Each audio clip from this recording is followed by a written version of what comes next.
The dust hadn't even settled when the 25th man hit the ground. He landed hard, like a sack of potatoes flung from heaven, and lay there groaning, his hat rolling into the crowd's boots. The horse, that damn black stallion, reared up, muscles flashing like polished obsidian, eyes wide with something near human fury. The animal turned in a perfect half-circle, snorted hot steam into the cool morning air, and stomped once as if to say, "Next." Silence blanketed the corral. Then a low murmur began to spread through the crowd. No one else dared move, and that's when she said it, calm as a rattler before it strikes. "If you're a real cowboy," she called out, her voice slicing through the wind, "prove it on my stallion." Every head turned. Dust drifted between them and the figure she was staring at. A man who hadn't joined the laughter, hadn't placed a bet, hadn't said a damn word all morning. He leaned against the hitching post, hat tipped low, chewing on a blade of grass. His coat looked like it had seen 100 miles and twice as many bad nights. The kind of man you could tell carried loss the way others carried whiskey. He lifted his eyes, slow and steady, and met hers. That was the moment everything shifted, though no one in that crowd knew it yet. Now, you can't rightly judge what came next without knowing who she was, and who he used to be. The widow's name was Eleanor Whitfield. Once, she'd been the pride of Willow Creek, tall, sharp-featured, with that kind of quiet beauty that didn't need to ask for attention. She'd married Colt Whitfield, the best horsebreaker this side of the Pecos, and together they'd run a ranch built on grit, sweat, and a whole lot of stubbornness. Colt had a way with animals. Folks said he could look a wild horse dead in the eye and see the part that still wanted to be free. Others whispered that he pushed too far too often, chasing danger because peace bored him. Then one winter morning, he took out the wildest stallion anyone had ever seen, a black creature from the northern mesas rumored to have killed 2 wranglers before Colt got his hands on it. They said the stallion fought him for 6 days straight. On the 7th, Colt rode it out toward Devil's Edge Ridge and never came back. They found the horse 2 days later, foaming, trembling, and painted in Colt's blood. Eleanor buried her husband under the cottonwoods and swore no man would ever lay a hand on that stallion again. She built the corral high and mean. For years the horse remained untouched, a legend folks whispered about whenever the wind picked up. They called it Ghost Fire, for the way its mane caught the sunlight like burning coals. But time eats everything, even promises. Eleanor's money ran thin. Taxes crept higher. The land demanded more than one woman could give. So when the bank came calling, she made herself a deal with the devil. She'd turn her pain into spectacle. She'd offer the one thing men around here couldn't resist: pride. She spread word through every saloon and trading post from Fort Mason to Dry Gulch. "Ride the Whitfield stallion, and I'll pay you $100 cash." Within a week, 25 men had shown up, some for money, some for fame, and a few just to see if the widow would smile at them when they offered their reins. None lasted longer than 8 seconds. That morning the sun came up hard and merciless, burning the dust to gold. The crowd gathered, spitting tobacco and taking bets. The stallion screamed inside the corral, kicking the rails like it remembered every man who'd fallen before. And Eleanor, dressed in black, her hair tied back neat, stood with arms folded, unmoved by the Her face didn't flicker when men were thrown, didn't soften when they limped away. The only emotion she showed came after the last cowboy failed. Her jaw tightened, her eyes cut toward the stranger. "Go on then," someone muttered behind her. "Why don't you call him out prop?" That's when she spoke those words, the ones that would carry through Willow Creek for years. "If you're a real cowboy," she said, "prove it on my stallion." The stranger didn't move right away. He let the words hang in the air, long enough for the onlookers to think maybe he hadn't heard. Then he spat out the blade of grass, pushed himself off the post and stepped forward. Boots crunched, spurs clinked. He stopped just shy of the corral and tipped his hat toward her. "Ma'am," he said quietly. That was all. Something in his voice made her blink. Maybe it was the calm, maybe the familiarity, or maybe it was the way the stallion, Ghostfire, suddenly stopped pacing and turned to face him, ears pricked forward. The animal went still, which it hadn't done for any man alive. The crowd noticed too. Murmurs rippled through. "Hell," someone whispered. "Maybe he's the one." Eleanor didn't smile, but her pulse quickened. "Name?" she asked. He hesitated, just long enough to make it sound like he'd almost forgotten it mattered. Boone, he said finally. Elias Boone. If you'd been there you'd have seen a flicker cross her face. Recognition, maybe disbelief. But she masked it quick. You know what happens if you fall? She asked. He nodded. You keep the money, I keep the bruises. Her lips twitched just barely. You'll be lucky to keep your life, Mr. Boone. He met her gaze without blinking. Ain't much of that worth keeping these days. And that, right there, was when Eleanor Whitfield realized she was looking at a man who didn't fear dying because he'd already done it. One piece at a time, the ranch hands opened the corral gate. Ghost fire poured the dirt, muscles rippling, black mane flashing in the sun like fire caught in wind. Boone stepped inside, slow and sure. The crowd hushed. Even the wind seemed to stop. He didn't grab a rope. He just stood there, eyes locked on the stallion like they were two old enemies who'd met again on accident. Easy boy, Boone murmured, voice low enough to make the words more breath than sound. Ain't here to break you. Just need to borrow your trust a while. The stallion's nostrils flared. It shifted once, twice, and then, to everyone's disbelief, lowered its head slightly, like it was listening. Eleanor's throat went dry. She'd seen men curse, whip, and bleed trying to get close to that animal. None had ever stood that near without being torn apart. Boone reached for the reins, fingers steady, slow as dusk. The stallion didn't move, didn't even and that's when something strange happened.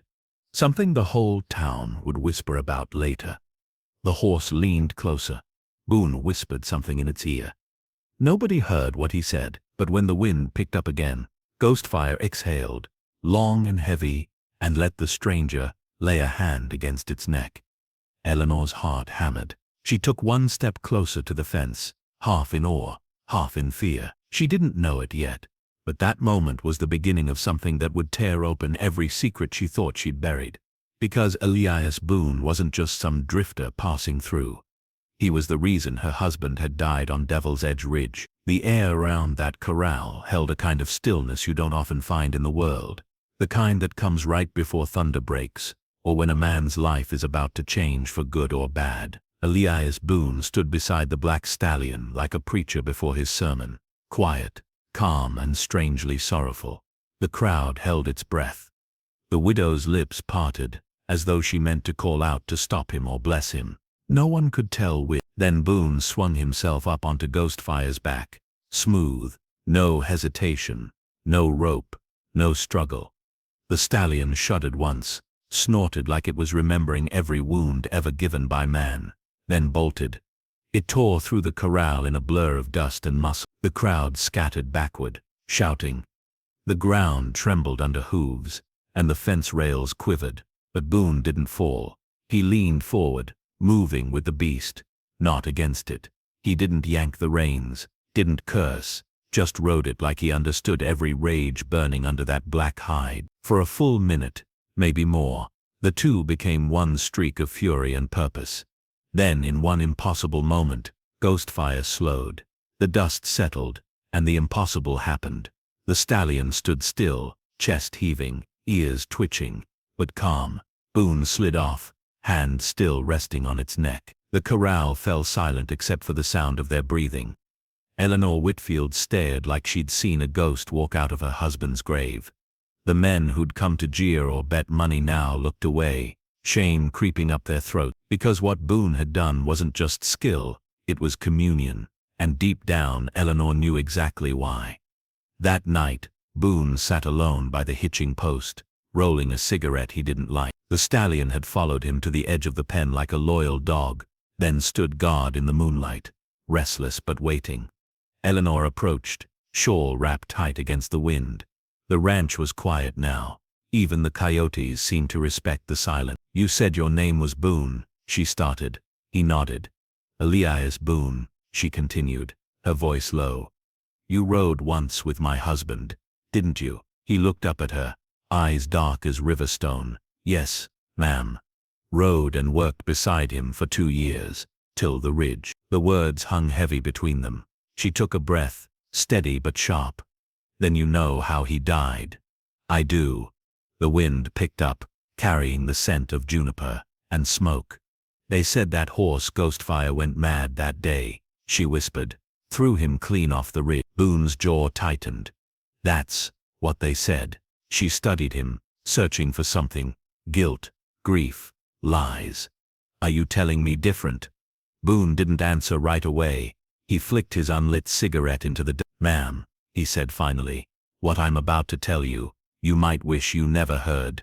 2 winters back, before the ridge, Boone had been a hired hand at the Whitfield Ranch. Colt had taken him in when nobody else would. Boone was younger then, proud, quick with his fists, and quicker with a bet. But he'd learned to ride under Colt's watch, and he learned what real courage looked like. Colt had been more than a boss. He was a kind of older brother, a teacher who'd seen the same kind of reckless fire burning in Boone's eyes. Riding ain't about breaking a horse's spirit, Colt used to say.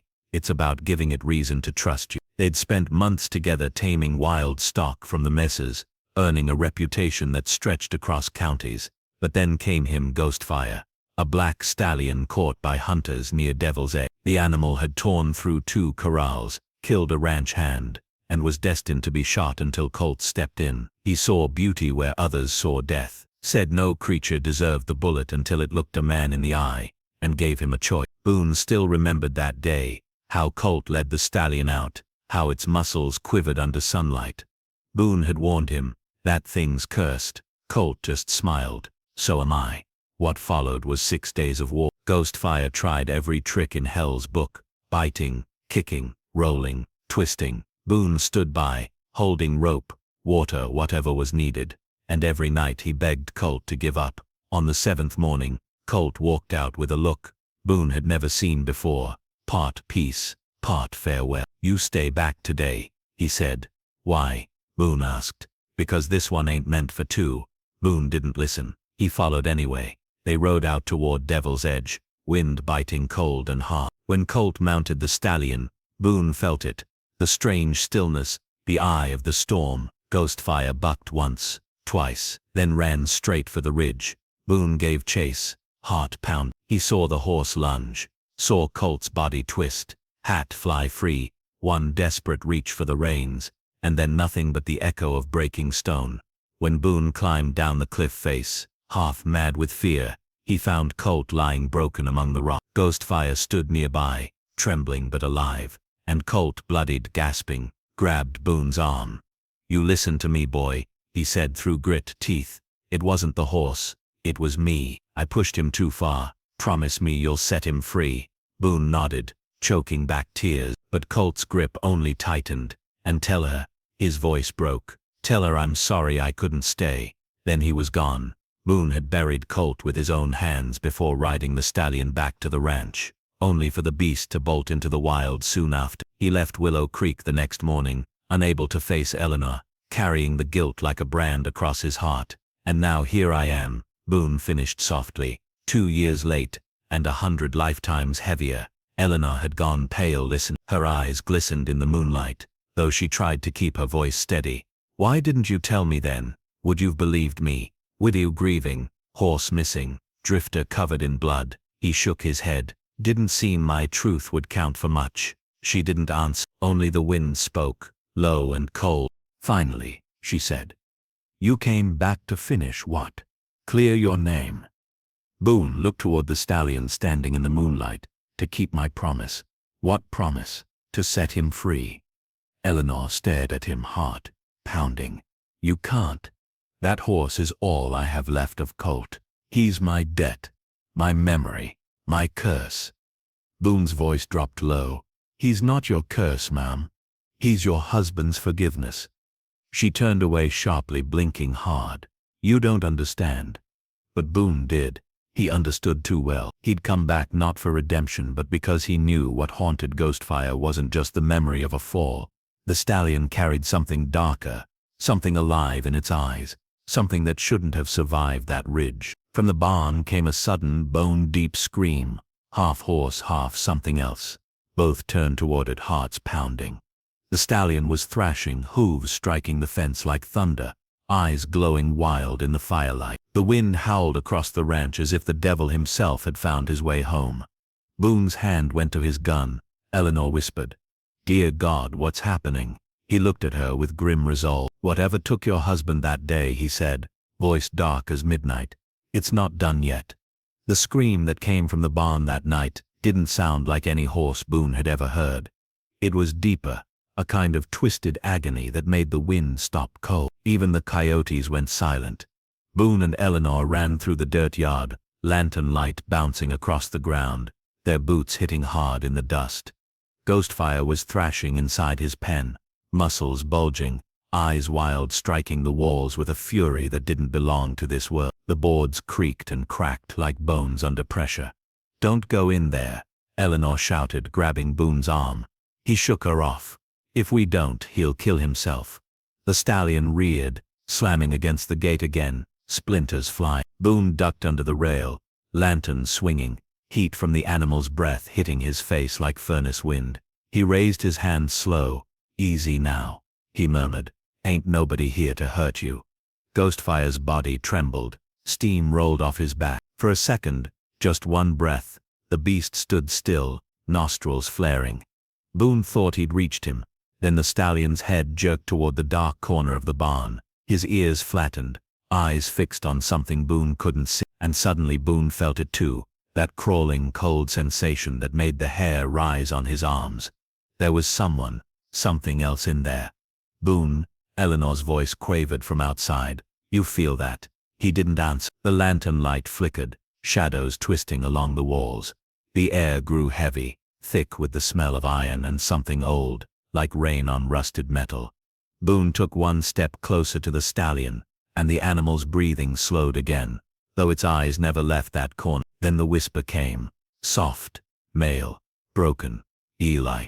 Boone froze, his blood turned to ice.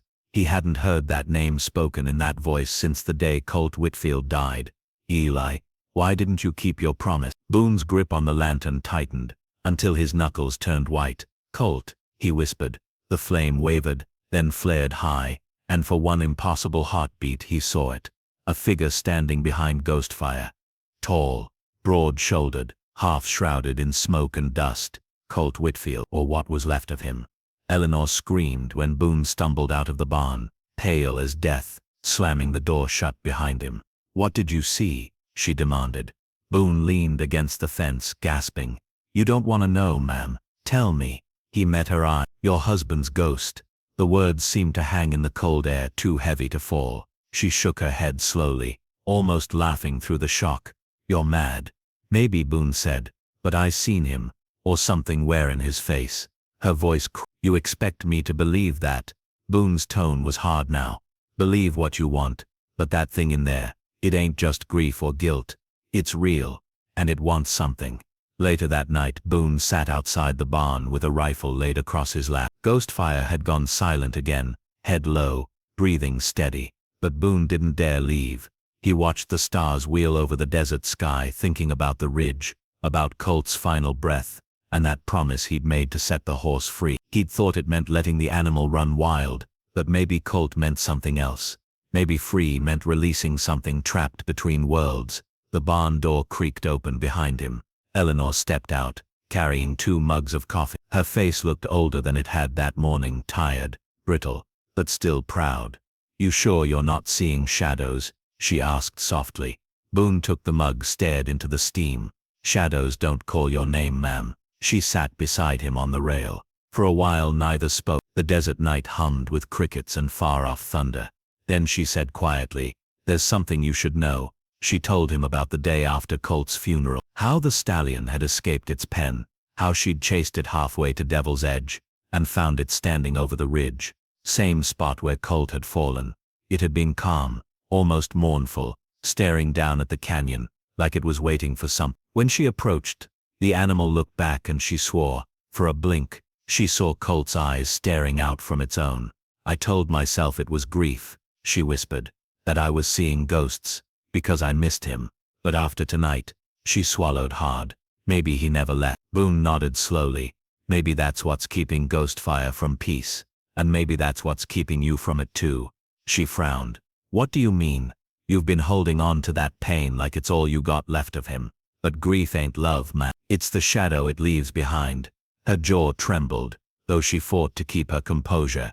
"And what would you know about shadows, Mr. Boone?" He looked down at his hands, rough and scarred. Enough to know they follow you till you turn around and face what's casting. Just before dawn, a strange quiet fell, the kind that comes before something breaks. Ghostfire began to pace, restless again, his hooves thudding in rhythm like a heartbeat. Boone stood, hand tightening on his rifle. "Stay inside," he told her. Eleanor shook her head. "Not this time." No. Together they walked into the barn. The air inside was freezing. Frost glittered on the boards even though the desert night had been warm. The horse stood motionless, eyes fixed on the shadows by the far wall. Then the voice came again, louder now, filled with pain and fury. "Eli, why'd you let me fall?" Eleanor gasped, clutching her chest. "Colt." The shape emerged from the dark, half man, half mist, the face flickering like a reflection on water. Boone raised the rifle but couldn't shoot, his hand trembled. "I tried to save you," Boone shouted. "You told me to let you go." The ghost's voice was a growl now, each word warped with grief. "You left me there, alone." Eleanor stepped forward, tears streaming. "Colt, please. This isn't you." The spirit turned toward her, and for one brief second its expression softened. But then Ghostfire screamed, rearing back. The lantern light burst, glass shattering, and darkness swallowed them whole. Boone threw himself between Eleanor and the horse, grabbing the reins as the animal thrashed. "Colt," he yelled into the black. "If you're still in there, listen to me." For a moment everything froze.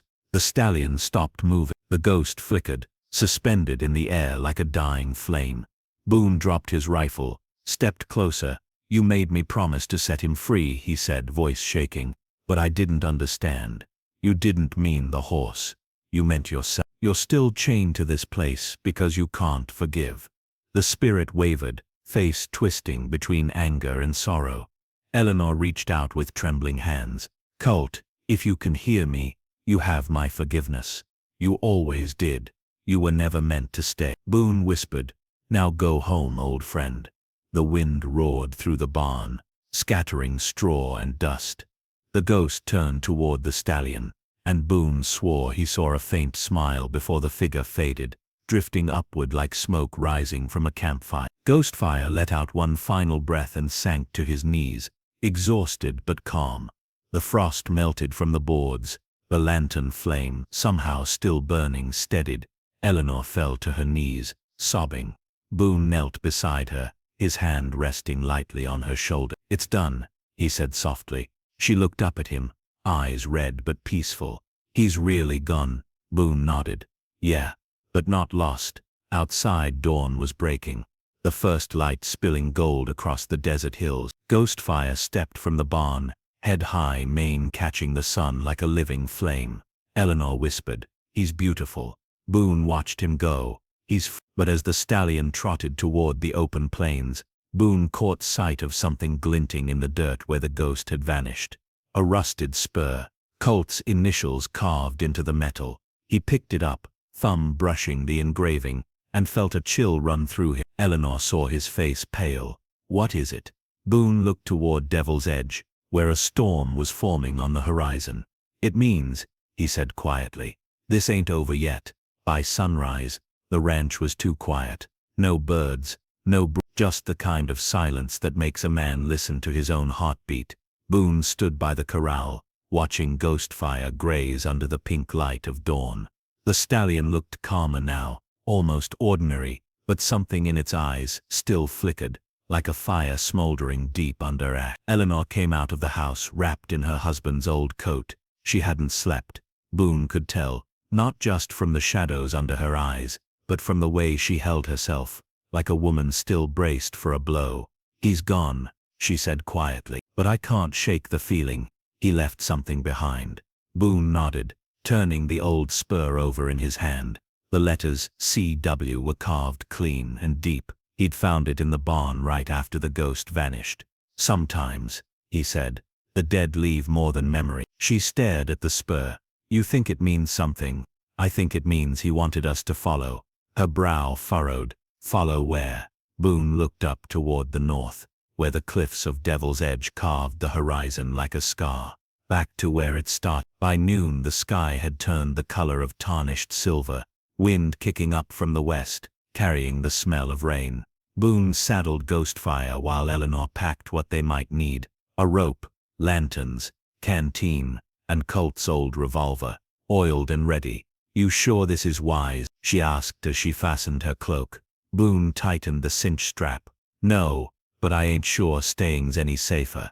Eleanor exhaled, slow and heavy. "Then let's ride." When she swung into the saddle behind him, Ghostfire shivered but didn't protest. It was almost as if the stallion understood where they were going and why. The trail to Devil's Edge wound through the high mesas, dry arroyos and ghost towns long swallowed by sand. Boone had ridden it once before, 2 years ago, chasing a dying man's last breath. The memory bit at him with every mile. Eleanor broke the silence. "Did Colt ever speak of me?" Boone hesitated. "All the time. He said you were the only thing in this world worth taming." She gave a quiet, bitter laugh. "Then why'd he keep chasing wild things?" Boone looked out toward the canyon rim. "Some men can't tell the difference between freedom and running away." They rode on. The sky darkened. Thunder rolled in the distance. By the time they reached the ridge, evening had fallen. The wind howled through the rocks like lost souls calling home. Boone dismounted, helping Eleanor down. "This is where it happened?" she asked. Boone nodded. "Right there." He pointed to a jagged ledge hanging over the canyon. Broken stones scattered like old bone. Eleanor knelt, brushing her fingers across the dirt. "I buried him down below, or thought I did." Boone frowned. "You thought?" She looked up, eyes glassy. "They told me the body was too broken to bring back up. The ranch hands buried what they could. I never saw him. Just the grave they marked with a cross." A chill rippled through Boone. "Then we don't know for sure what's down there." They found the old trail that led down into the canyon, steep, narrow, and half collapsed from years of storm. Boone led Ghostfire carefully, boots skidding against loose shale. Eleanor followed close, clutching the lantern against the growing dark. Halfway down, the horse stopped dead. Boone tugged the reins. "Come on, boy." Ghostfire refused to move. His ears twitched, nostrils flaring. Then Boone heard it too, a faint metallic clink, echoing from below, like chains striking stone. Eleanor whispered, "Do you hear?" Boone nodded, hand drifting to the revolver at his hip. "Stay behind me." When they reached the canyon floor, night had fully fallen. The storm broke overhead, rain hissing through the rocks. Boone raised the lantern. The ground was scattered with bones, cattle, coyotes, maybe men, hard to tell in the dim light. Then the chain rattled again, louder this time, and something moved behind a fallen boulder. Boone swung the lantern toward it, and froze. There, half buried in mud, lay a skeleton, but not Colt Whitfield's. The bones were smaller, the clothes wrong. The skull had a bullet hole clean through the forehead. Eleanor gasped. "That's not him." "No," Boone muttered, crouching down. But whoever he was, someone wanted him forgotten. He brushed away dirt and found a badge, half rusted but legible, U.S. Marshal. Eleanor's eyes widened. "A lawman." Boone nodded slowly. "And if he's here, Colt didn't fall by accident." Thunder cracked overhead. Ghostfire reared, screaming, eyes flashing white. The lantern flickered and went out. "Boone," Eleanor cried. In the dark, something heavy moved. Boots on stone. Boone spun, cocking the revolver. Lightning split the sky, lighting the canyon for a heartbeat, and there he was. A man, flesh and blood, standing in the shadows of the ridge. Tall, bearded, eyes cold as lead.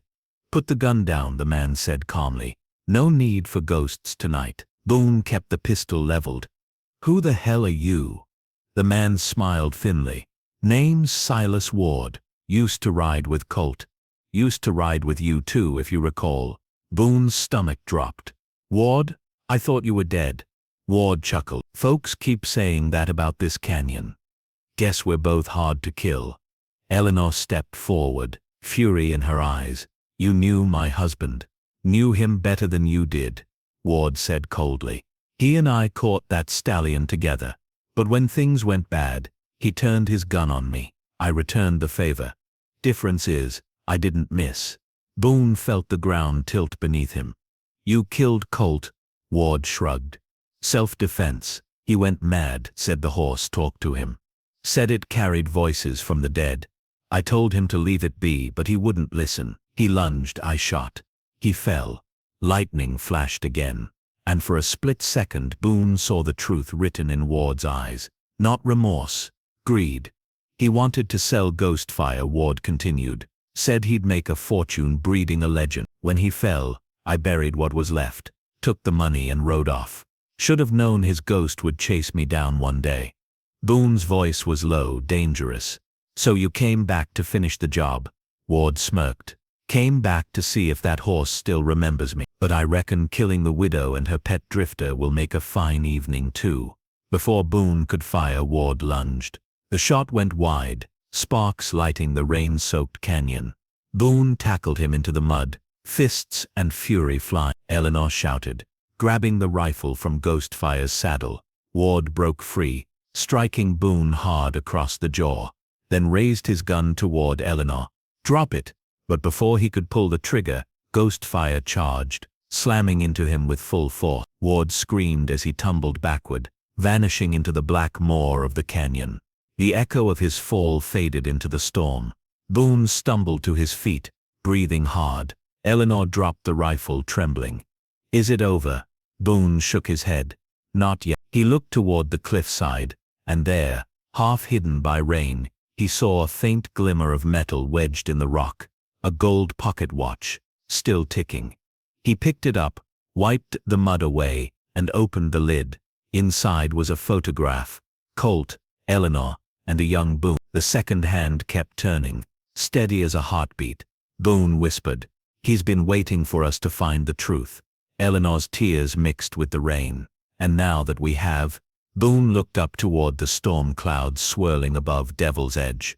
Now we finish it, where he fell. The storm came down like the wrath of heaven, thunder rolling across Devil's Edge, as if the earth itself wanted the truth uncovered. Boone stood near the cliff's rim, soaked to the bone, his hand gripping Colt's old pocket watch. Lightning flickered across the canyon, illuminating the twisted stone where Colt had fallen 2 years before. Behind him, Eleanor held the lantern high, her cloak whipping in the wind. Boone, we need to go, she shouted over the roar. He shook his head. Not yet. He ain't at rest. Ghostfire pawed the ground, restless, mane burning silver in the flashes of lightning. The stallion's eyes glowed, not with rage this time, but something Boone had never seen before. Understanding, resolve. Boone placed a hand on the animal's neck. You know where we're headed, don't you? The stallion snorted, then turned toward the ridge. Eleanor stepped closer, fear trembling in her voice. Boone, if you go down there you might not come back. He gave a small crooked smile. Never planned on coming back, ma'am. Just planned on doing right. She wanted to stop him, but something in his eyes froze the words on her tongue. That same haunted fire Colt once had, but softer now, tempered by loss. Boone mounted Ghostfire, the stallion rearing once before charging straight into the storm. Rain slashed at them like knives. The canyon below was alive with wind and echoes, as though every ghost that ever died there was watching. When they reached the cliff's edge, Ghostfire halted. Boone looked down and saw him, Colt Whitfield, standing in the mist below just as Boone remembered him, proud, strong, but broken-eyed. Boone, Eleanor cried from above. He didn't answer. He tipped his hat low, rain streaming off the brim.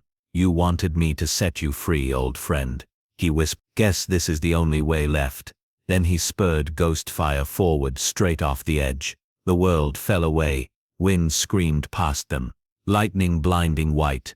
Time slowing to a single eternal heartbeat. Boone felt the horse shudder beneath him. Then a strange calm, like gravity had loosened its grip. Through the roar, he heard a voice. Colt's, gentle this time. Thank you, brother. And then everything went still. At dawn, the storm had passed. Eleanor climbed down into the canyon, calling Boone's name until her voice broke. But all she found was Colt's pocket watch, lying open on a smooth stone, still ticking. Nearby, Ghostfire stood beneath the cottonwood's coat, glistening like polished glass. He looked at her once, a deep, knowing look, then turned and galloped into the sunrise, vanishing across the golden plain. Eleanor pressed the watch to her heart. tears mixing with the morning dew. "I forgive you both," she whispered. The wind carried her words toward the horizon, where two figures, one man, one horse, rode side by side into the light. And from that day on, folks in Willow Creek said that sometimes at dawn, you could still hear hooves echoing from Devil's Edge, steady, patient,